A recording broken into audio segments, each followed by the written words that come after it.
तो चलिए हम लोग स्टार्ट करते हैं। हवा यानी कि निर्वात में प्रकाश की चाल होती है। तो आप देख सकते हैं ऑप्शन ए 3 × 10⁸ मीटर प्रति सेकेंड है। चलिए दूसरा है प्रकाश तरंग का उदाहरण होता है। प्रकाश तरंग का उदाहरण होता है ऑप्शन बी यानी कि विद्युत चुंबकीय तरंग का। विद्युत चुंबकीय तरंग का। चलिए बैटरी में किस प्रकार की धारा प्राप्त होता है। बैटरी में किस प्रकार की धारा प्राप्त होता है। तो बैटरी जो होती है ना डीसी होती है, इसीलिए उसको दृष्ट धारा कहते हैं। चलिए तरंग दैर्घ्य को सामान्यतः व्यक्त किया जाता है। तरंग दैर्घ्य को सामान्यतः व्यक्त किया जाता है किसमें? एंगस्ट्रॉम के रूप में। किसके रूप में? एंगस्ट्रॉम के रूप में। चलो आगे देखते हैं। दृष्ट धारा में किस वर्ण का तरंग दैर्घ्य अधिकतम होता है। दृष्ट धारा जो होता है यानी कि दृष्ट प्रकाश की जो होती है उसमें आप देख सकते हैं कि जो तरंग दैर्घ्य होता है वो सबसे अधिक होता है। तो किस रंग का होता है? तो वो लाल होता है। यानी कि आप देखते हैं कि कोई भी यातायात का साधन हो तो उसमें जो लाल रंग होता है ना बहुत दूर से दिखाई पड़ जाता है। चलिए आगे देखते हैं। उसके बाद है सामान्य नेत्र के लिए सुस्पष्ट दर्पण की न्यूनतम दूरी होती है। सामान्य नेत्र के लिए कितना होती है? तो 25 सेंटीमीटर। चलिए किसी वस्तु का प्रतिबिंब नेत्र के किस भाग का बना होता है? ठीक ना, किस भाग पर बनता है? तो ऑप्शन बी यानी कि रेटिना या दृष्टि पटल पर। चलिए आगे देखते हैं।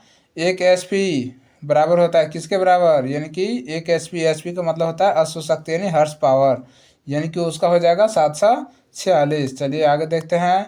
धारा मापने में किसका उपयोग होता है? धारा मापने में एमीटर का उपयोग होता है। चलिए डायनोमो के किस प्रकार की धारा प्राप्त होती है? डायनोमो से किस प्रकार की धारा प्राप्त होती है? तो दोनों धाराएं यानी कि दृष्ट धाराएं और प्रत्यावर्ती दोनों प्रकार की धाराएं प्राप्त होती है डायनोमो के द्वारा। चलिए उसके बाद है चुंबकीय क्षेत्र की तीव्रता का मात्रक होता है। चुंबकीय क्षेत्र की तीव्रता का मात्रक होता है न्यूटन प्रति एम्पियर मीटर। चलिए आगे देखिए। नाभिकीय ऊर्जा प्राप्त करने हेतु आवश्यक है। नाभिकीय ऊर्जा प्राप्त करने हेतु आवश्यक है क्या? तो ऑप्शन सी है यूरेनियम। यूरेनियम। चलिए निम्न में से निम्न में से किस माध्यम में प्रकाश की चाल सबसे अधिक होता है? तो वो होता है आपका निर्वात में। ठीक है। चलिए दर्पण के सामने किसी भी दूरी पर स्थित वस्तु का प्रतिबिंब यानी कि सीधा प्रतीत होता है। देखिए यहाँ पे गलती हो गया, सीधा होना चाहिए, सीधा प्रतीत होता है तो वह दर्पण होता है कौन सा? तो होता है समतल और उत्तल दोनों। ठीक है। चलिए अब है नई कार्तीय चिन्ह परिपाटी के अनुसार दर्पण के सामने रखे गए बिंब की दूरी ली जाती है, वह है आपका ऋणात्मक। ठीक है। उसके बाद है फ्लेमिंग के वामहस्त नियम के बाएं हाथ की तर्जनी संकेत करती है, वह क्या है? वह है चुंबकीय क्षेत्र की दिशा। चुंबकीय क्षेत्र की दिशा। गर्म जल प्राप्त करने के लिए हम सौर जल उष्मक का उपयोग किस दिन नहीं कर सकते हैं? ठीक है। तो वह है बादलों वाला दिन, यानी जिस दिन बारिश का समय हुआ हो और बादल हो उस दिन नहीं कर सकते हैं। उसके बाद समांतर क्रम में संयोजी प्रतिरोधी को संख्या घटने के उपरांत संयोजित प्रतिरोधों का कुल प्रतिरोध होता है तो बढ़ता है। ठीक है। चलिए इलेक्ट्रिक हीटर की कुंडली बनने में किस पदार्थ का प्रयोग किया जाता है? तो है आपका नाइक्रोम। उसके बाद है 1 यूनिट विद्युत ऊर्जा का मान होता है। 1 यूनिट विद्युत ऊर्जा का मान होता है वो होता है 3.6 × 10⁻6। उसके बाद है आपका किलोवाट प्रति घंटा एक इकाई है। किलोवाट प्रति घंटा एक इकाई है, वह होता है आपका शक्ति का। विद्युत फ्यूज विद्युत धारा के किस सिद्धांत पर कार्य करता है? वह आपका ऊष्मीय प्रभाव पर। उसके बाद है वोल्ट मीटर को विद्युत परिपथ में किस क्रम में जोड़ा जाता है? वो जोड़ा जाता है आपको समांतर क्रम में। चलिए विद्युत परिपथ में दो बिंदुओं के बीच विभवांतर मापने के लिए प्रयुक्त होता है क्या? वह वोल्ट मीटर। चलिए आगे है जल विद्युत संयंत्र किस ऊर्जा की ऊर्जा विद्युत ऊर्जा में रूपांतरित करते हैं? तो आपका है स्थितिज ऊर्जा। उसके बाद है विद्युत बल्ब में कौन सी गैस भरी रहती है? विद्युत बल्ब में निष्क्रिय गैस भरी रहती है। चलिए इलेक्ट्रॉन पर आवेश होता है। इलेक्ट्रॉन पर आवेश होता है तो -1.6 × 10⁻⁻19 कूलम। उसके बाद है समीकरण CaCO3 और CaO प्लस CO2 जो होता है यह किस प्रकार का समीकरण उत्पन्न करता है। तो यह जो अभी मतलब समीकरण बनता है वह वियोजन समीकरण होता है। उसके बाद है लाल तप्त आयरन पर जलवाष्प प्रवाहित करने पर कौन सा यौगिक प्राप्त होता है। तो वह होता है आपका Fe3O4। Fe3O4। चलिए आगे देखते हैं। तो अब है लाल तप्त आयरन पर जलवाष्प प्रवाहित करने पर कौन सा यौगिक प्राप्त होता है, वह है Fe3O4। ठीक है। उसके बाद है निम्नलिखित में से पीएच मान का कौन सा मान क्षारक विलयन का मान देता है, यानी कि 13। उसके बाद है जब किसी अभिक्रिया के समय किसी पदार्थ में ऑक्सीजन की वृद्धि होती है तो निम्नलिखित में क्या कहा जाता है, यानी कि जो अभिक्रिया होती है उस अभिक्रिया होने के समय जो किसी पदार्थ में ऑक्सीजन की वृद्धि होती है वह आपका उपचयन कहलाता है। उसके बाद है विरंजक चूर्ण का रासायनिक सूत्र होता है। विरंजक चूर्ण का रासायनिक सूत्र तो CaOCl2।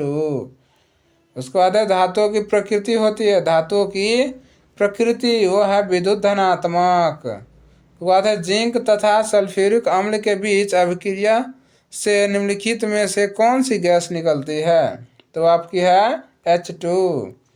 उसके बाद है Fe प्लस CuSO4 और Cu से FeSO4 क्या होता है, रासायनिक अभिक्रिया करता है। तो अभिक्रिया होता है संयोजन अभिक्रिया। उसके बाद है इनमें से कौन सा सबसे कम अभिक्रियाशील धातु है, तो वह आपका जिंक Zn।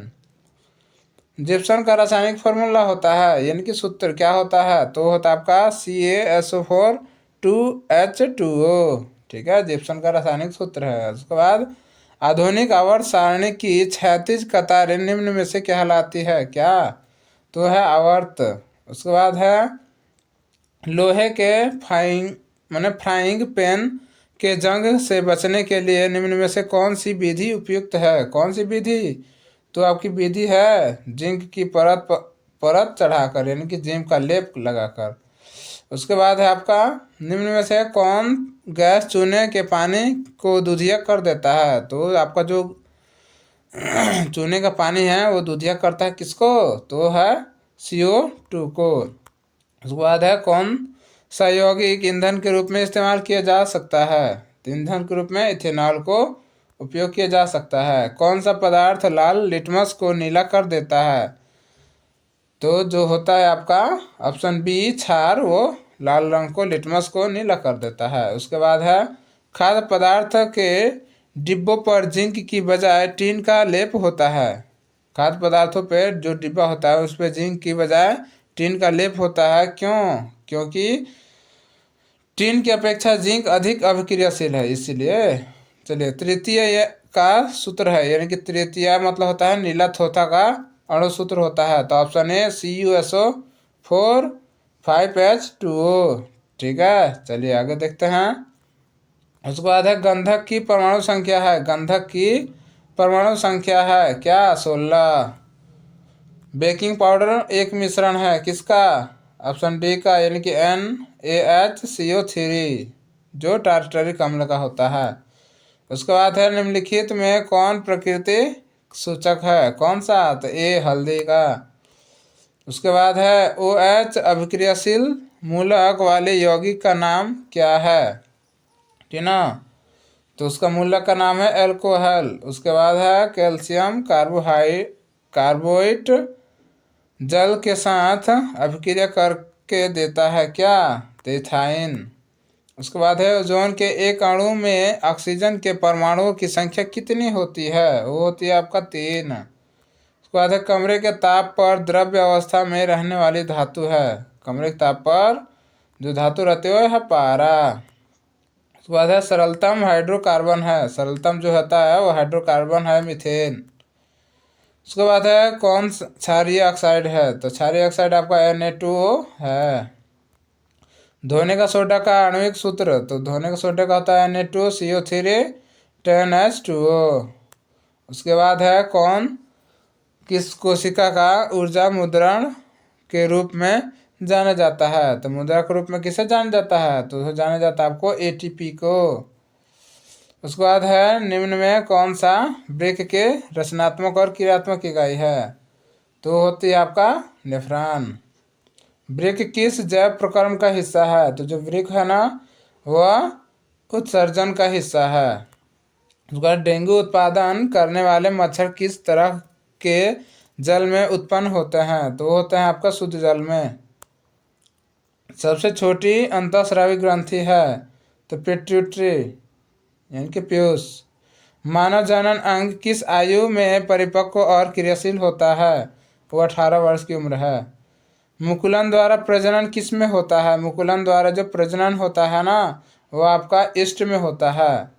उसके बाद स्त्रियों में कौन सा लिंग गुणसूत्र होता है, तो स्त्रियों में जो लिंग गुणसूत्र होता है वो होता है आपका XX गुणसूत्र, और पुरुषों में XY दोनों होते हैं। चलिए, अड़हुल किस प्रकार का फूल है, तो अड़हुल जो है ना वह द्विलिंगी है। उसके बाद है मानव में कितने रक्त समूह होते हैं, तो मानव में जो होते हैं ना 4 प्रकार के रक्त समूह होते हैं।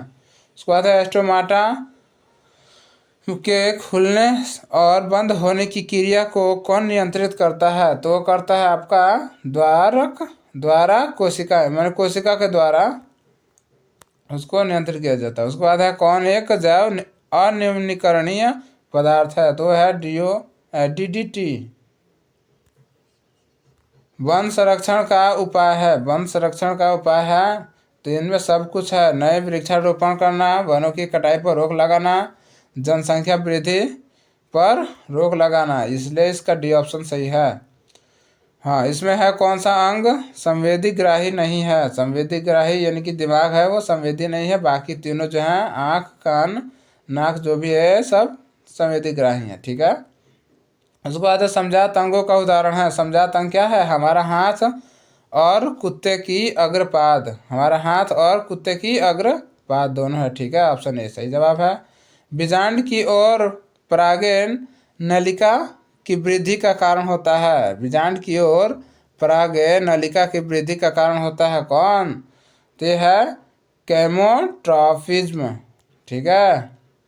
आगे है मनुष्य में श्वेत रक्त कोशिकाओं की जीवन अवधि कितनी होती है, वो है आपका 12 से लेकर 20 दिन तक लिए, यानी कि 20 दिनों तक का। हीमोग्लोबिन की कमी से कौन सा रोग होता है, तो होता है आपका एनीमिया।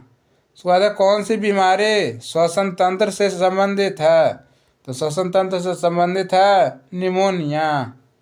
उसके बाद है कौन स्वपोषी कौन है, यानी कि निम्न में से कौन सा पौधा है, कौन सा जीव है जो स्वपोषी है, तो हर ही पेड़ पौधे होते हैं वनस्पति जो स्वपोषी होते हैं। रुधिर चाप नियंत्रित होता है, रुधिर चाप नियंत्रित होता है वह है क्या, एड्रिनल द्वारा, एड्रिनल द्वारा। एकलिंगी पादप का उदाहरण है, एकलिंगी पादप का उदाहरण है पपीता। ठीक है। इसके बाद है कौन मादा जनन तंत्र का भाग नहीं है, तो मादा का जो है वह शुक्रवाहिका नहीं है, बाकी जो अंडाशय गर्भाशय डिम्बाहिनी है यह आपका जनन तंत्र का ही भाग है। ठीक है।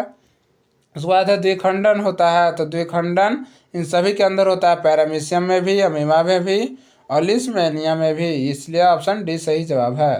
उसके बाद है टेस्टोस्टेरोन स्रावित होता है किसमें, ठीक ना, तो ये होता है आपका वृषण से, यानी कि पुरुषों में ये पाया जाने वाला हार्मोन होता है। चलिए, उसके बाद है पौधे में श्वसन होता है, पौधे में श्वसन कहाँ होता है, तो जड़ में भी होता है, पत्तियों में भी होता है, तना में भी होता है, इन सभी में होता है।